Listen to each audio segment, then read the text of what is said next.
How is the 60 GHz frequency related to 5G? Oh, let me put it in another way. Beam me up, Scotty. My name is Flemming Blicher. I'm a radio communication educated electronics engineer, and I have previously worked for the biggest telecommunications company in the world. For a couple of years as the manager of a technical department in the Middle East. This particular video is centered on this 60 GHz frequency that is mentioned in relation to the 5G mobile network. This particular frequency has a terrible secret, which is now not so secret anymore, as I will explain in this video what this terrible secret is. I'm also going to explain why 60 GHz is not directly a 5G frequency, and why, despite this fact, 5G and 60 GHz is in fact tied together in different ways. I will end this video with a warning regarding the health effects of the 60 GHz.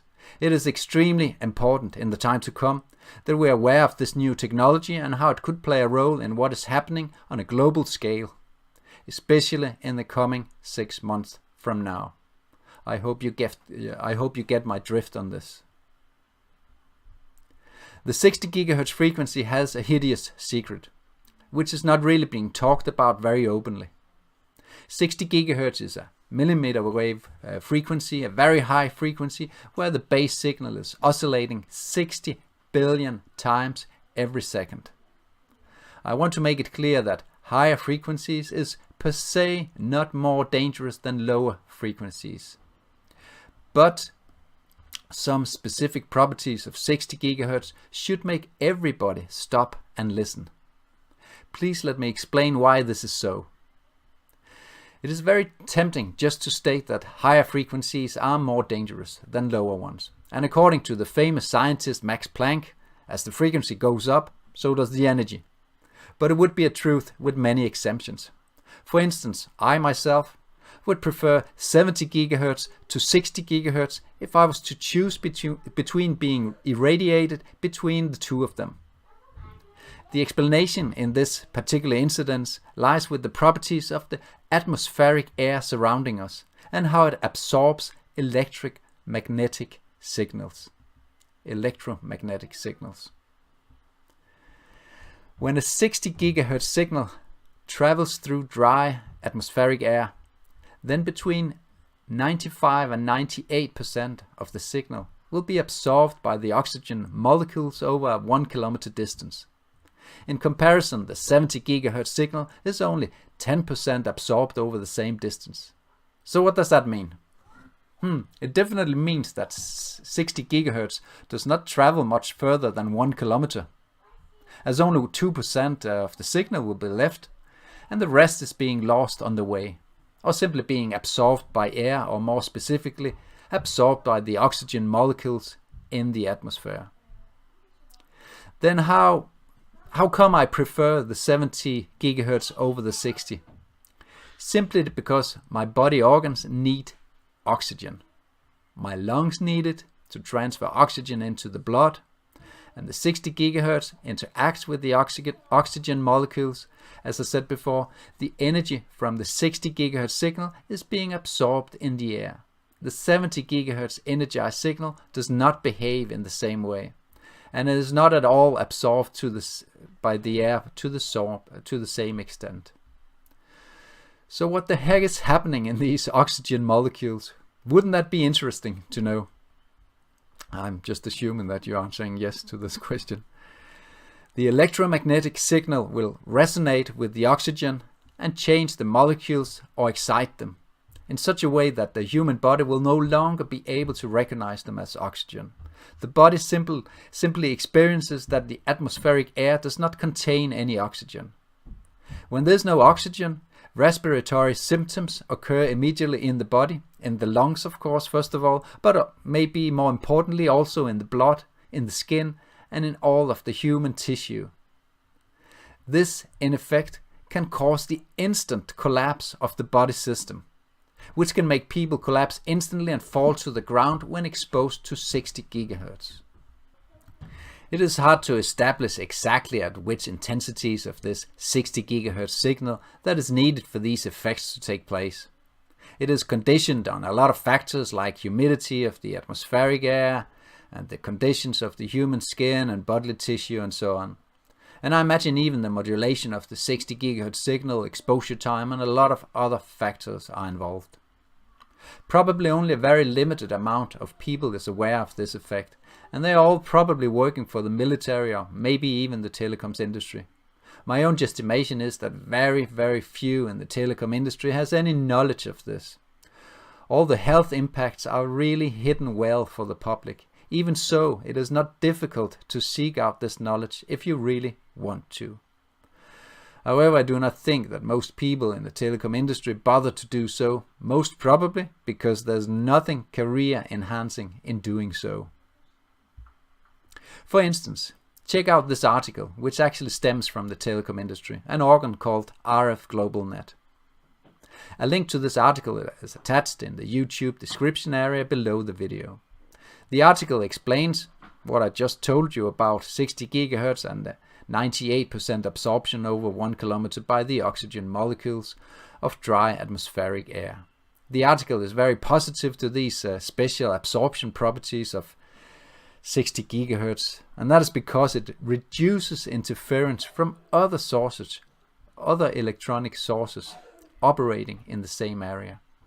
This is a major advantage to the producing companies and the network operators, as they do not have to consider these other potential sources of interfering noise from other equipment using the same frequency. It just makes life a hell of a lot easier for these guys. But as you can also read in the article, no one actually bothers to think about the human or wildlife impact. On the 5G Crisis Summit, which was held here in the beginning of June 2020, some of the most prominent 5G critics and 5G skeptical scientists participated. In an opening interview, the host, Just El Sol, interviewed Dr. Rashid Buttar regarding the dangerous effects of the 60 GHz frequency. From the 30th minute of this video, Dr. Rashid Buttar walks us through a Russian and also an American study which is respectively 43 and 49 years old. As a medical doctor, Rashid Buttar walks us through all the health consequences which is described in these studies. In the description field of this video, I have included links to the YouTube video and also to the Russian study itself, so you can examine this for yourself. The Russian study, along with the American, both dating back to the 1970s, examines very carefully the health effects as a result of radiation with these ultra-high frequencies. This is in fact knowledge that has been available for the public since 2012, where the CIA publicized an otherwise classified study. That means it had been classified since the 70s and until 2012. I want to recommend that you watch the Dr. Rashid Buttar video, even though it's quite frightening how this frequency affects humans and animals. Very often 60 GHz is being talked about as if it was just another of 5G's many frequencies. This is wrong. For instance, in Denmark, where I live, the Danish Ministry of Climate, Energy and Utilities has already auctioned the 3.5 GHz frequency to the Danish telecom operators, or actually will do so in the autumn of 2020, for use for the 5G mobile network. I do say 5G here, but please be aware that in fact it is only 4G or 4G plus. And in Denmark they have prepared 26 GHz, just like most other European nations, for use in the real 5G standalone network. This network is real 5G, the 5G that the telecom industry itself refers to as 5G millimeter wave or 5G 5G standalone. Let's have a closer look at 5G. Even the term 5G itself, unfortunately, is a bit ambiguous. 5G is not 5G. The 5G we are experiencing, which is being rolled out these days, is not a completely new network. Instead, it is reusing the 4G LTE network, LTE standing for long-term evolution. It's just the name of the 4G network, just like 3G was called UMTS. It's describing the technology that is used in the core network. It is really only an antenna upgrade of the 4G network, this new 5G. And the telecom industry admits this in a very sneaky way by calling it 5G new radio, when they really should have dubbed it 4G new radio. I like to emphasize this inaccuracy by the telecom industry by referring to it as 4G plus to make it differ from the real 5G. So let's just establish that right now there's no fully operable real 5G network in either UK or Denmark or probably in any other European country. It is all just 4G, or it could be 4G plus after this antenna upgrade that is being done right now. And when I refer to right now, I want you to know that this video is being recorded in the beginning of July 2020. The real 5G is a real standalone network that works independently of the 4G LTE network and of course of 3G UMTS network. It requires a very thick optic fiber cable, which is presently being hurried into the ground all over the world. In Denmark, there's hardly a big or medium-sized city that hasn't already had its town square or major roads dug up and filled with the hyper fiber 5G cable. But before arriving at the real standalone 5G, we have the 5G, so-called 5G NR, or 4G plus, if you will. But already in the 4G plus network of today, there are possibilities to use Wi-Fi and thereby 60 GHz. The telecom industry refers to this as 5G NR-U, and the U standing for using the unlicensed bands, frequency bands.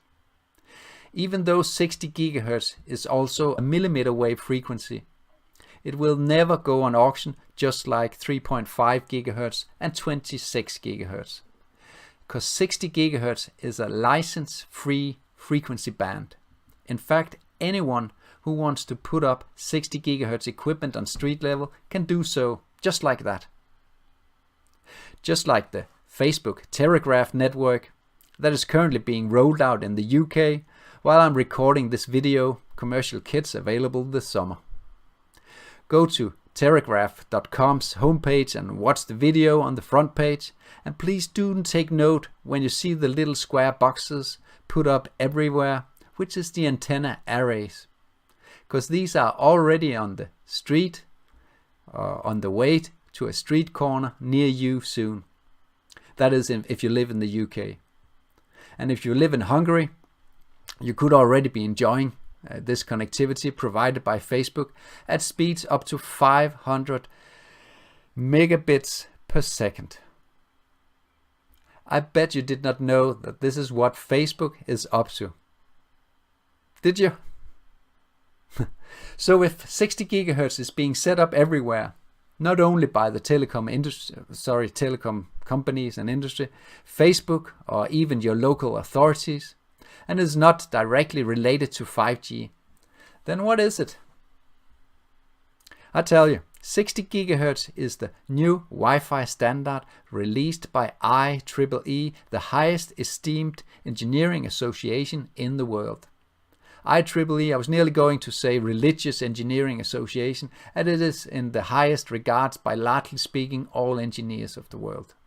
The 60 GHz standard itself is called 802.11ad, and it is seen as a supplement to the existing Wi-Fi standards that we're using today when connecting to the internet when we're using Wi-Fi. The two existing standards operate at 2.45 GHz and 5 GHz.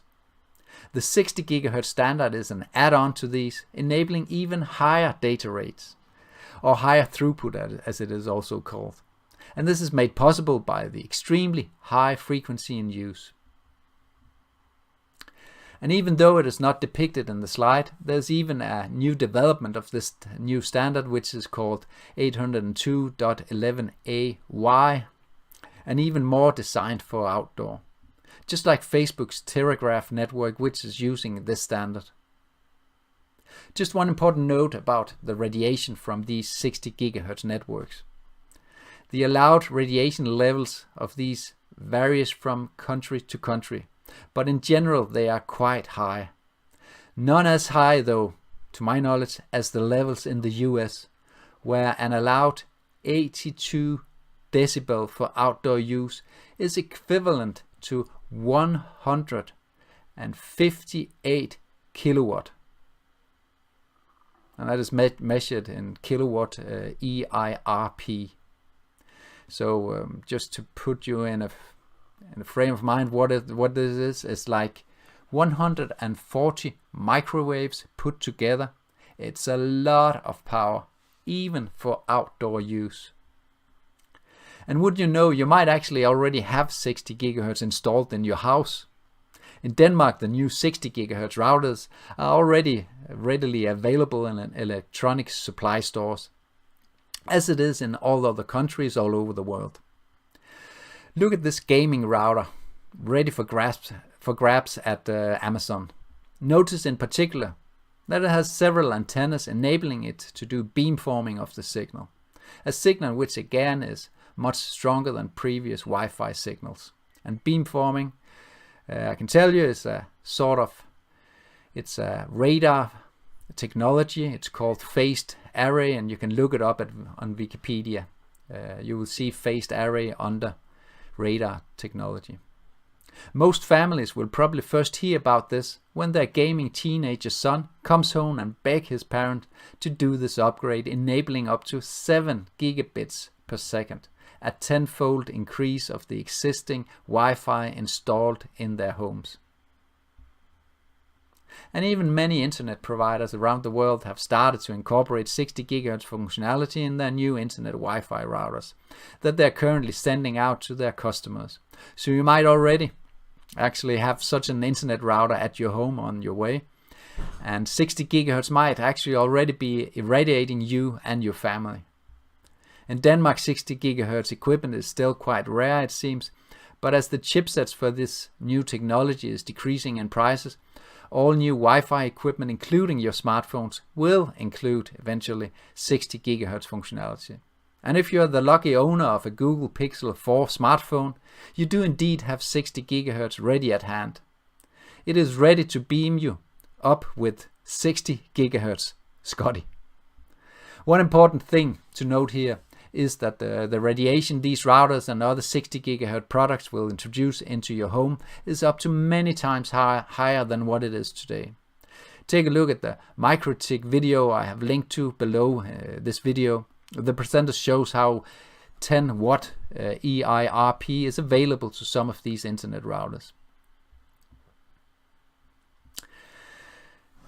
As the Danish version of this video was immediately censored by Facebook, I want to avoid that this video will fall victim to censorship, so I will leave it up to you to do your own research, to do any further investigation into the healthiness impact of the 60 GHz Wi-Fi and the 60 GHz 5G heavy rollout that is taking place all over the world.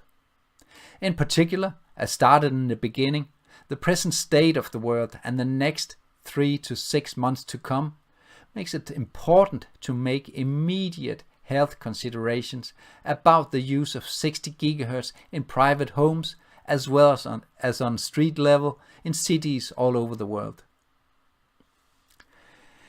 Thank you for watching this video to the end. It is important information, I believe. I hope it is not too much for you to ask of you. If you could please share this video, or at least just the message of this video.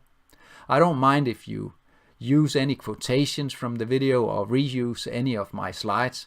Please just let us help each other to inform people unaware of this hideous secret of 60 GHz. Thank you for watching.